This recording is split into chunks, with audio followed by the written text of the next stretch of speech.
Hello student, इस lecture में हम बात करने वाले हैं कि लैग्रेंज इक्वेशन को सॉल्व किया कैसे जाता है। अगर हम इसके स्टैंडर्ड फॉर्म की बात करें तो इसका जो स्टैंडर्ड फॉर्म है कुछ इस तरीके से हमें गिवन होता है।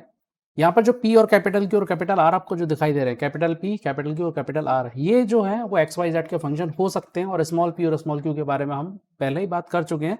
प्रीवियस जो वीडियो है उनको जाकर के आप देखेंगे तो ये आपको वहां पर मालूम पड़ जाएगा कि ये पार्शियल फ्रैक्शन के नोटेशन की फॉर्म में हमको यहाँ पर स्मॉल पी और स्मॉल क्यू को यहाँ पर लिखते हैं। ठीक है, तो अब इसका जो जनरल सॉल्यूशन है वो निकलता किस तरह का है, तो उसका जो जनरल सॉल्यूशन जो निकलेगा वो हमें कुछ ऐसा मिलेगा।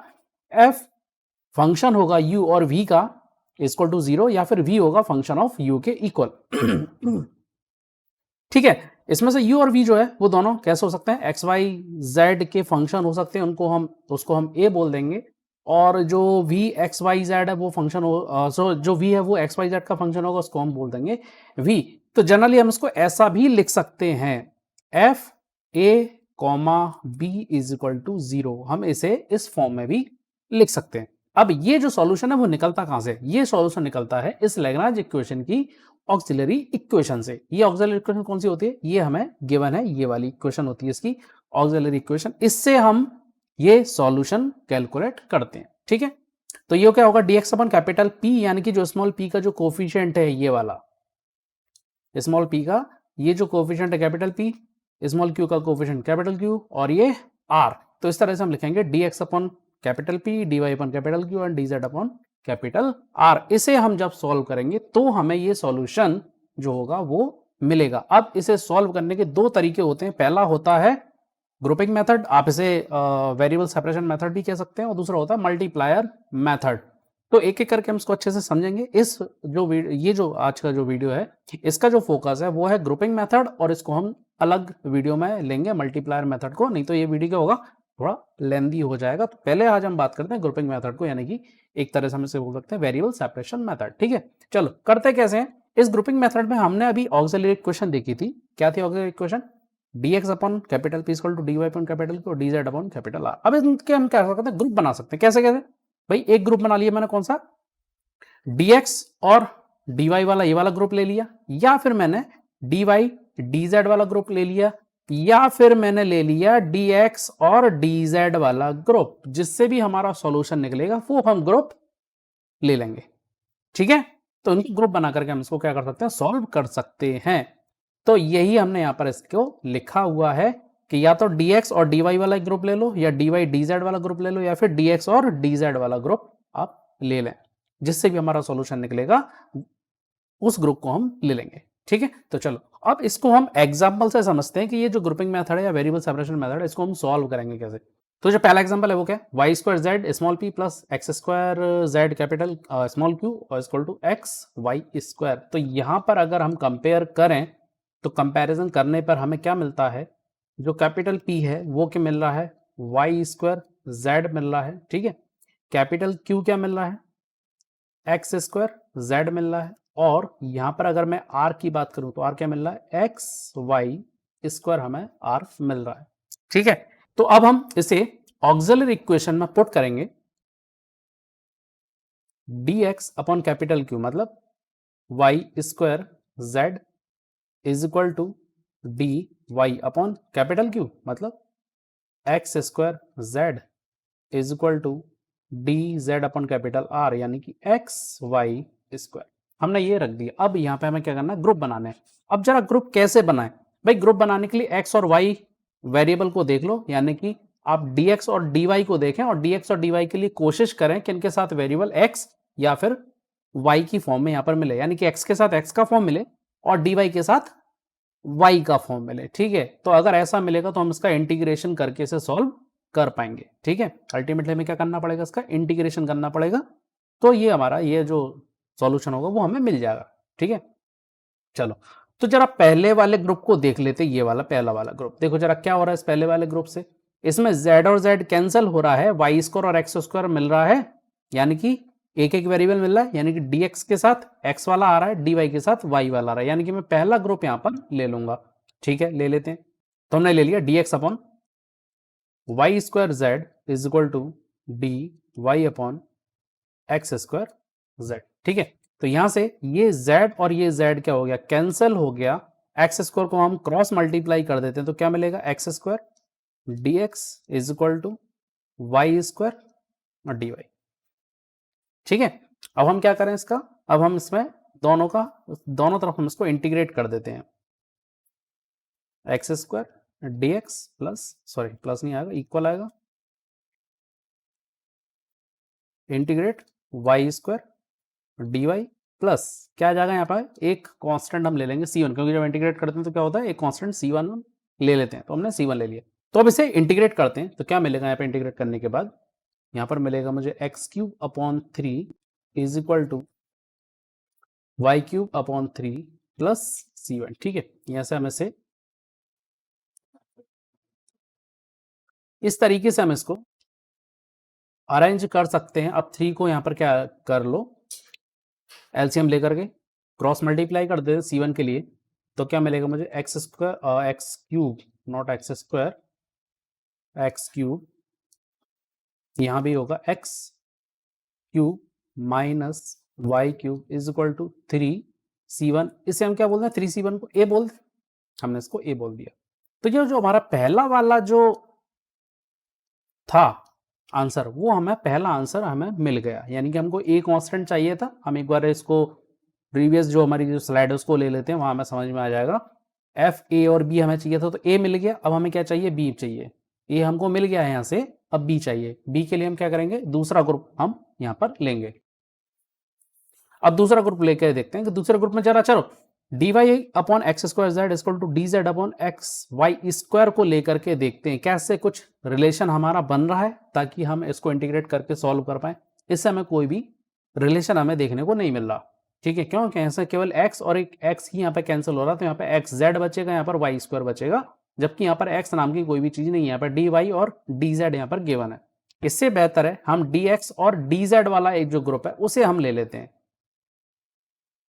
dx upon Y square Z is equal to D Z upon X Y square. तो हमारा ग्रुप बन गया। अब जरा इस ग्रुप में देखो क्या आ रहा है, हो क्या रहा है, ये जो वाई स्क्वायर है ये और ये वाई स्क्वायर दोनों कैंसिल। अब यहां पर हम x को और z को दोनों को क्रॉस मल्टीप्लाई कर देते हैं, तो x dx बचेगा, यहां पर z dz बचेगा। क्या करें, हम दोनों को इंटीग्रेट कर दें, क्योंकि आसानी से इंटीग्रेट हम इसको कर सकते हैं।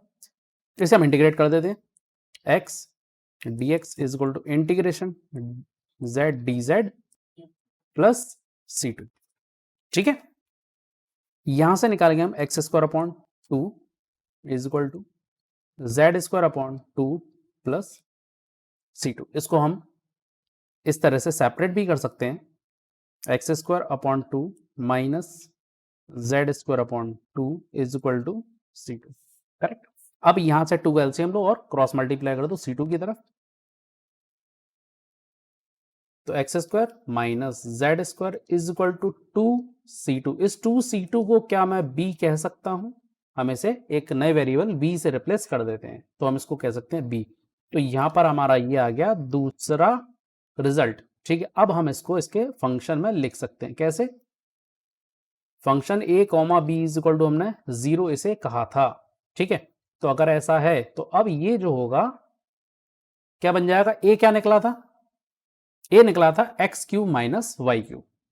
हम यहां लिख देंगे x³ minus y³ comma b क्या निकला है, b निकला है हमारा x square minus z square. ठीक है, तो x square minus z square is equal to 0। तो ये आ गया हमारा रिजल्ट। इस तरह से हम ग्रुपिंग मेथड को यूज करके जो लैग्रांज इक्वेशन का सॉल्यूशन है वो हम कैलकुलेट कर सकते हैं। अब इसे समझ, लेकिन हम एक एग्जांपल और लेते हैं। ये हमने ले लिया एक एग्जांपल और। ठीक है, यहां पर अगर मैं कैपिटल P को कंपेयर करूं तो कैपिटल P मुझे क्या मिलेगा, 10x मिल रहा है, कैपिटल Q क्या मिल रहा है, 10y मिल रहा है, और R क्या मिल रहा है, 10z मिल रहा है। ठीक है, तो इसको हम ऑक्सिलरी इक्वेशन में रख देते हैं, dx upon 10x is equal to dy upon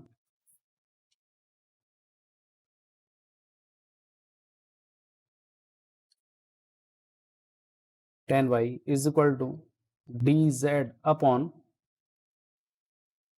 10z। ठीक है, अब जरा देखो हम किस किस को ग्रुप बना सकते हैं। यह ग्रुपिंग हमें बहुत आसानी से मिल रही है। इसके साथ x आ रहा है, इसके साथ y आ रहा है, तो हम एक ग्रुप ये वाला ले लेते हैं। तो dx upon 10x is equal to dy upon 10y हम ले लेते हैं। अब जब हम इसको सॉल्व करेंगे तो क्या मिलेगा मुझे,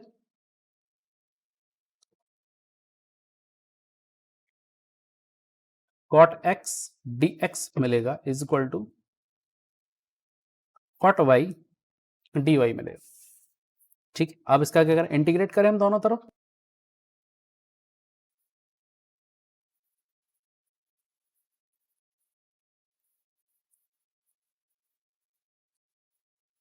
ठीक है, प्लस यहां कांस्टेंट क्या ले लें, हम log c1 ले लेते हैं। क्यों, उसकी वजह बता रहा हूं। यहां पे हम log कांस्टेंट क्यों ले रहे हैं, या कांस्टेंट था log क्यों ले रहे हैं, उसकी वजह ये है कि cot x जो या cot थीटा का अगर हम इंटीग्रेट करते हैं तो क्या मिलता है हमको, यहाँ पर log sin थीटा मिलता है। ठीक है, क्या मिलता है, log sin थीटा। तो यहाँ पर जो cot x होगा वो हमें log sin की फॉर्म में मुझे मिलेगा, इसलिए कांस्टेंट जो हम लेंगे वो log की फॉर्म में हम यहाँ पर लेंगे। ठीक है, तो अब यहाँ पर हमें जो रिजल्ट मिल रहा है वो मिल रहा है log sin x plus, sorry plus नहीं, इक्वल है, तो equal log sin y plus log c1। ठीक है, तो अब यहां पर हम लिख सकते हैं log sin x minus log sin y is equal to log c1। तो यहां पर हमें क्या मिलेगा, हम यहाँ पे log की प्रॉपर्टी लगा सकते हैं, sin x upon sin y is equal to c1। ठीक है, log की प्रॉपर्टी लगाएं तो क्या मिलेगा, sin x upon sin y is equal to c1, ये मिलेगा। तो यहां पर जो c1 है इसे हम क्या बोल सकते हैं, a बोल दें, कांस्टेंट a बोल देते हैं। तो यहां पर हमारा पहले वाले ग्रुप से पहला आंसर आ गया। अब हमें दूसरा ग्रुप लेना है, तो यहां पर हम या तो dx अपॉन dx और dz भी ले सकते हैं, dy और dz भी ले सकते हैं। तो अपन dy और dz वाला एक कॉम्बिनेशन यहां पर ले लेते हैं। ठीक है, dy 10y is equal to dz upon 10z। यहां पर कोई सा भी एक ग्रुप लेकर के हमारा आंसर आ सकता है, चाहे हम x dx dz वाला भी ग्रुप ले सकते हैं सेकंड के लिए, और dy और dz वाला भी ग्रुप ले सकते हैं। ठीक है, तो हमने यहाँ पर dy और dz वाला ग्रुप यहाँ पर ले लिया। अब अगेन यहाँ पे क्या मिलेगा मुझे, बिल्कुल ठीक है, प्रीवियस जो स्टेप्स है उस जैसा ही है। हमें क्या लेना होगा, 10y की जगह cot y लेंगे, फिर हमें इसको इंटीग्रेट करना पड़ेगा। तो यहाँ पे क्या मिल जाएगा हमको, log sin y। तो हम डायरेक्ट इसको कर रहे हैं, log sin y is equal to log sin z plus log, अब यहाँ पे कांस्टेंट ले लेते हैं हम c2। अगेन हमारी जो स्टेप्स हैं वो बिल्कुल सेम है।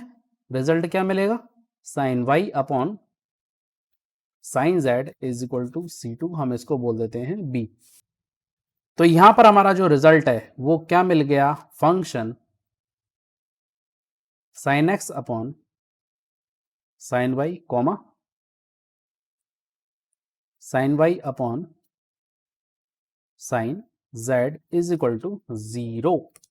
तो ये हमारा जो रिजल्ट है वो हमें यहाँ पर मिलेगा।